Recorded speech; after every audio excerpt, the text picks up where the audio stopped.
those are from your plans? Could be better? If so, what can be better to be better? It's easy to say we are great. We have to define great. We don't do all that. Say But great. no, I'm just No, I know what you mean. politely asking you to develop this. So shall I talk about Bob in Europe? So, I mean, 2016 for us, pretty good year, frankly. 20% up in overall terms. Jaguar's biggest sales year ever in its history. Started this year well as well. Good January, good February. In fact, we revealed our February results today, 9% up, which considering year on year no Defender, no Discovery in February, not so bad. And we plan a huge March. March should be the biggest sales month in our history. As a dimension, what does it mean in figures? Only a foolish sales director would say on the 7th of March what it will mean yet. I'll tell you on the 31st. But realistically, you know, we've got Discovery launched at this moment in time. We've got powertrains going into lots of markets that we didn't have before this time last year. We've got certain cars like F-Pace that we didn't have last year. So, you know, we should be looking at it as a significant increase. But what does that mean for us? It means it's okay, frankly. We're not looping the loop. Maybe with F-Pace we loop the loop, but we're not looping the loop all the time. We are progressing. There's a very restless attitude in this organisation, coming from the top downwards. Nobody's allowed to rest on their laurels. As you know, we're investing 3.5 billion a year on products, technologies, manufacturing. So one would expect us to be growing substantially, and we are. I guess in terms of some of the highlights for last year, the fact that for the second year running one of our brands was the biggest year-on-year increase in the USA is good. Last year it was Jaguar, the year before it was Land Rover, that's great. We're going to close March with the biggest 12-month period in China, which not long ago didn't look that feasible. And that's strong, 3 cars localised there, which is good. Europe is our biggest region by sales volume, so you know, you joke about China, but Europe's bigger than China in 2016-17. What to do. He knows the inside out. And UK, the domestic market, which is one of our big 5 regions anyway. Very strong economy, so that's going well. So I would say that, you know, we're not gleeful. There's no relaxing. It's okay, frankly. We've got another big plan for 2017-18 on the back of the new product. So, you know, we're content, but, you know, we're not punching the air with glee, because that's not the way the company operates. That's the truth of it. From Europe, 2016, we saw the Jaguar business more than double year on year. Okay, from a relatively low base, but it's still double, which is quite an achievement. We've got a Jaguar brand now that's more relevant to more people. Clearly, F-Pace has made a major impact coming into the portfolio in May last year. But we're also seeing... What does it mean? How much among the total sales is nowadays the F-Pace? Yeah, the F-Pace for Jaguar in Europe is about half of our sales. As expected. So Jaguar now with its wider range of products is more relevant to more people. On Land Rover, we grew by about 10% year on year. It was a year of transition for Land Rover. We saw Defender finish in the previous calendar year. Okay, not massive volume, but still makes an impact on our year-on-year comparison. And clearly, towards the end of 2016, we start to run out Discovery 4, ready for the new Discovery, which is literally going on sale into the European markets this month. So we lose a bit of volume there. Happy with the performance in Europe, reasonably so. Are we looking for more? Yes. We're working with a dealer network that's something like 530 stores across Europe, selling Jaguars and Land Rovers, investing significant amounts of money in new facilities or upgraded facilities to deliver our Arch concept.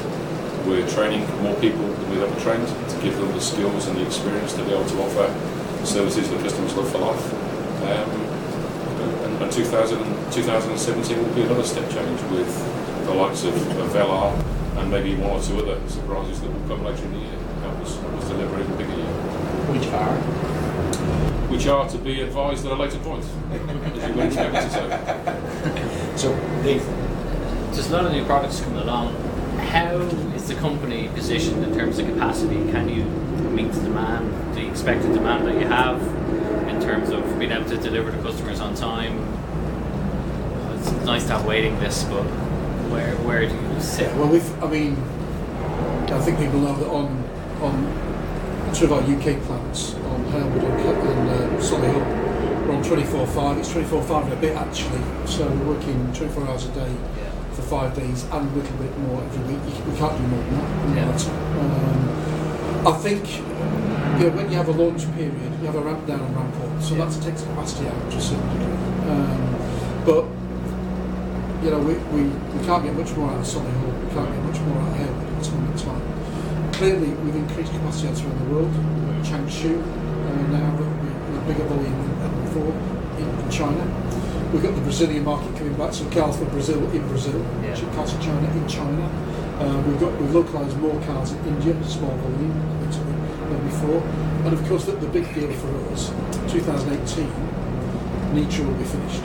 So the Slovakian plant is really, really important from many perspectives. And that will be the next big breakthrough in terms of giving us more hydrogen. So it's not easy. It's not a big problem for me if demand's bigger than supply. That's how it should be, frankly. Provided it's not a silly number. For instance, that would be a disaster. We've got quite a reasonable balance, certainly on all the SUV products for sure. One addition, just to throw into the mix, is we've got a contract manufacturing agreement with Magna to start building vehicles in Austria. That will see us starting to manufacture vehicles down there in the latter part of this year. So that's in addition to the other investments that we've made. You can say which models? Yeah, we've already said it's the iPace. Yeah. Okay. So now it's official, the Magna contract. Yeah, we announced that in November. Okay.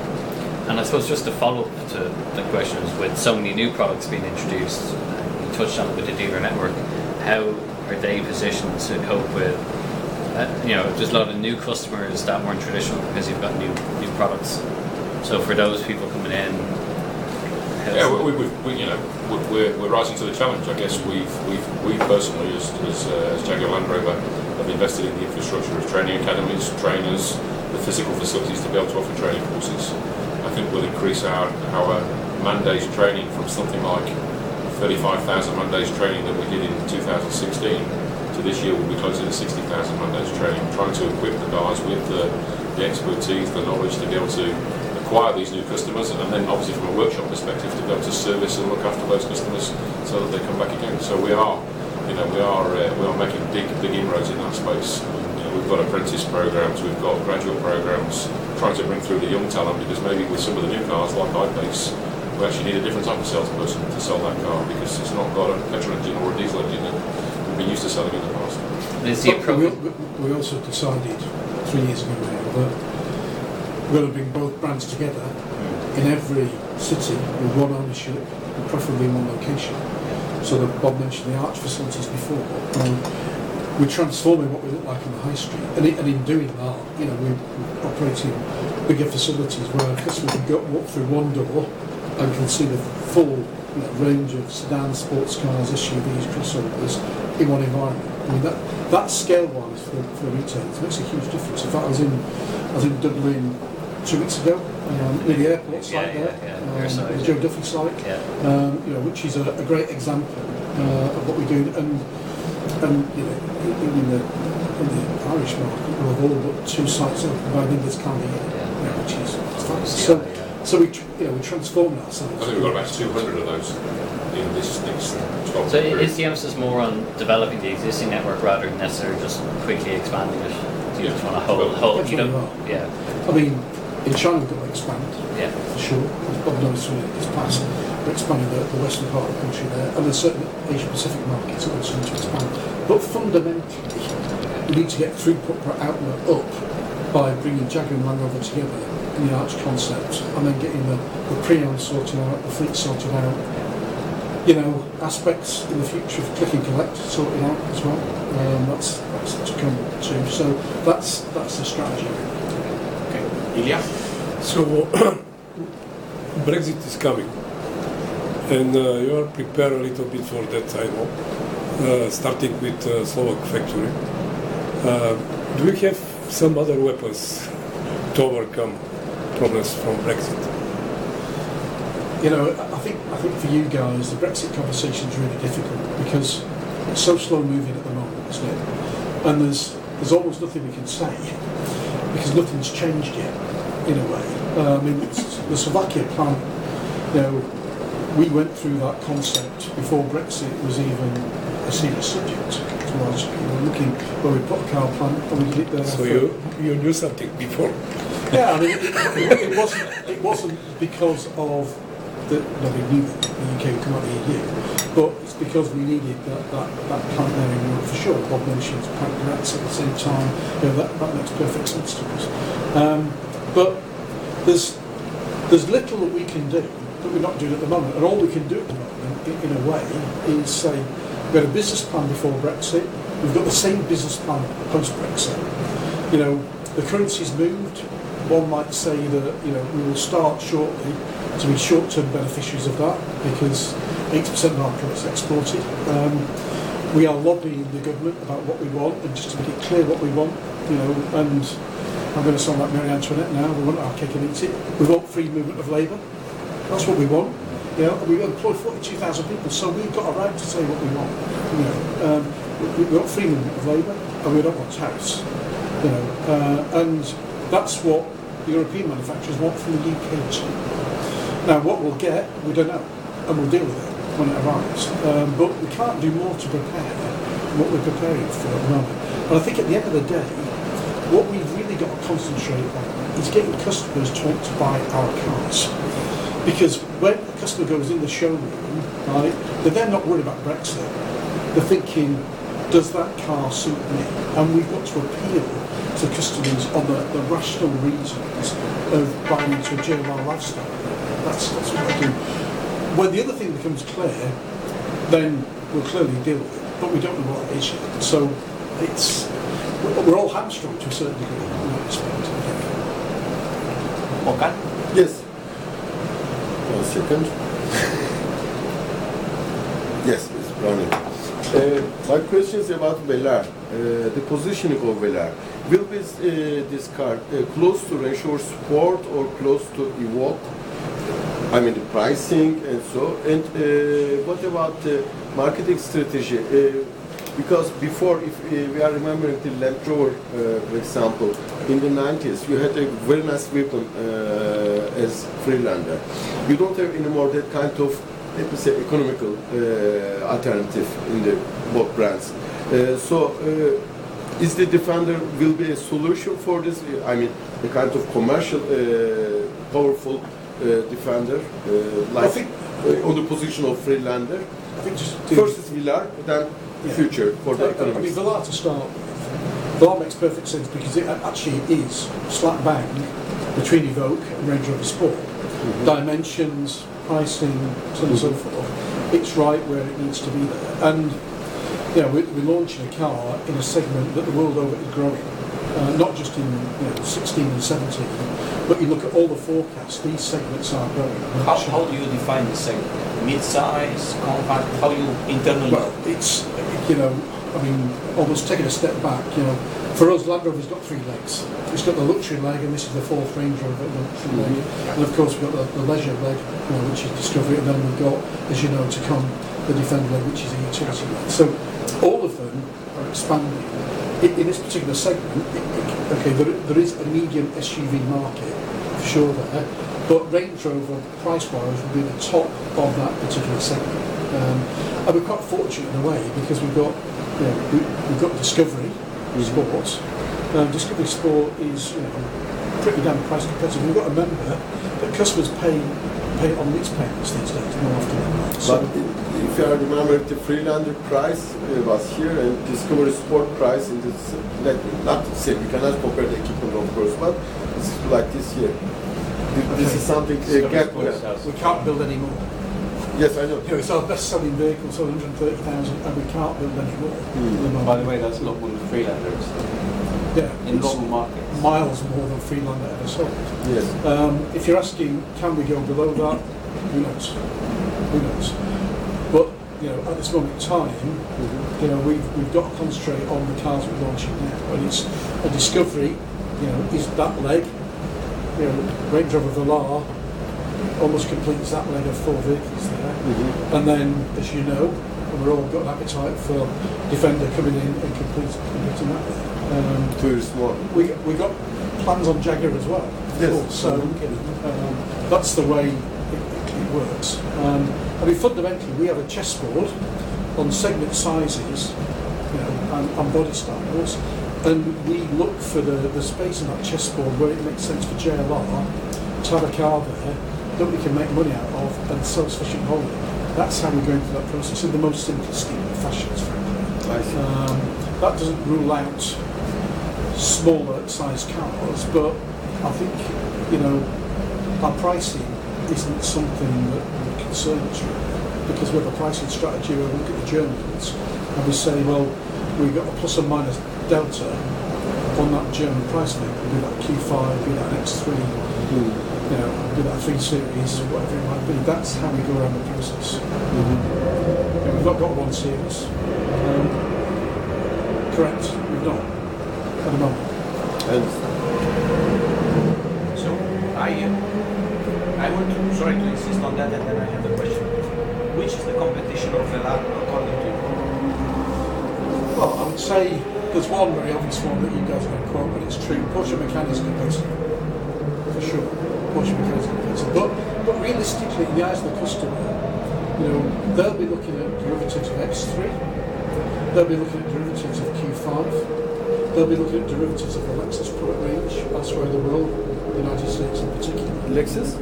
Yeah, so NX. every with both Jaguar and Land Rover, our prime competition is always the same, right? It's the German 3, so it's Audi, it's MB, like shadow down.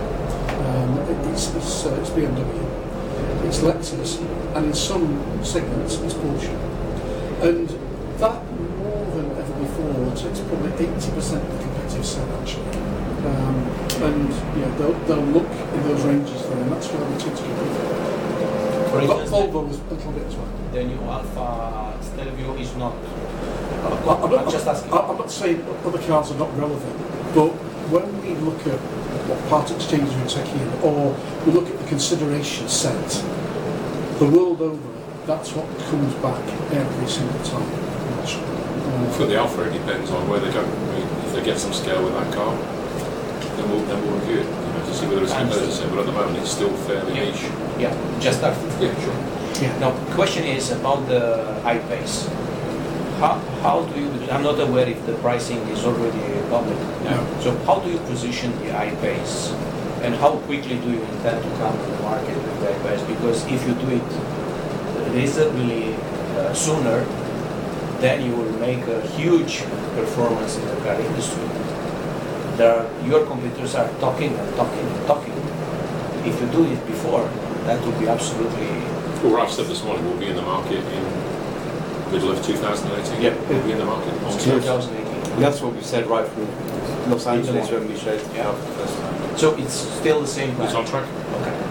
And how do you position the I-Pace? Well, we're not going to go through pricing yet, but I think, BEVs are more expensive than petrol vehicles. And if you look at, the next nearest vehicle in the Jaguar range is an F-Pace, so therefore you start looking at F-Pace plus 10 to 15%. That's sort of the area that you're looking at. Only 10-15% more than F-Pace. This, if it's correct, is half the price of the Tesla Model X. Almost. Half price of Tesla Model X. Yes. I think you're maybe thinking about the starting price of the F-Pace rather than the top of the range of the F-Pace. Because I insist because this is crucial, key information for your customers and for us. If 10-15% plus will be, that's mean about 50,000 euros. So you got to remember, F-Pace goes from 43,000 to 76,000. It's got quite a wide range. So And the cars, 10-15% and most of the cars that we sell will be towards the top end. Exactly. So you want to add 10% on the 70. we've got 400 brake horsepower car with a 500 kilometre range, and therefore, that's where we'll be looking from a performance So perspective. if I correctly understood, it would be roughly about